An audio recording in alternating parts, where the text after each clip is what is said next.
Writing clever code is like sawing off your leg. It will take a long time and it will be painful to do and recover from. I'm mrlestick, and as you can see, I'm a stick. I write simple code.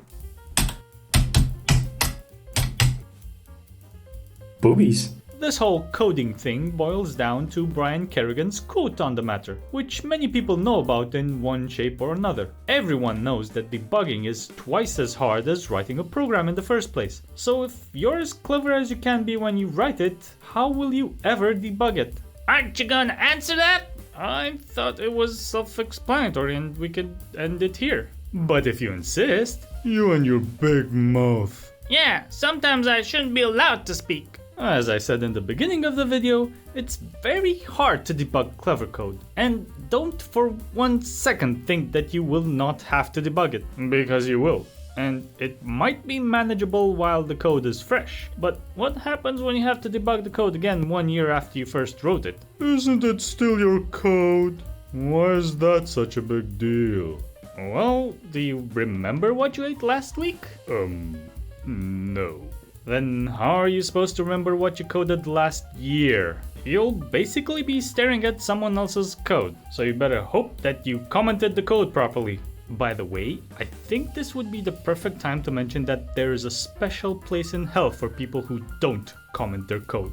Hello, Mr. Stick. Today we will be trying out all the ways we can torture you with this saw to find out the least painful way to use it on you. We hope to make your stay here as painless as possible. Wait, don't you already know the least painful method? No. There's no comment on it.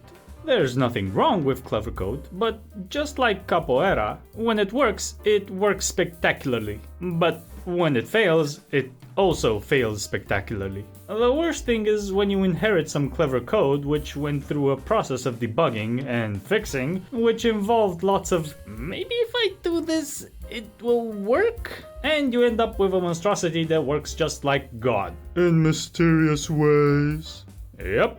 So think of your future self when writing code. Think of the poor soul who will inherit your code and have to debug it. When your code is easy to understand, it's easy to debug and change, and it will be changed eventually. Requirements change over time, so does the code. There will never be time to rewrite something. It will always have to be adapted or ported, so make the first time count. And if you like this video, leave a dislike, and I'll show everyone how bad you think it is in the title. And if you click on the subscribe button while you're there, I will debug your code indefinitely.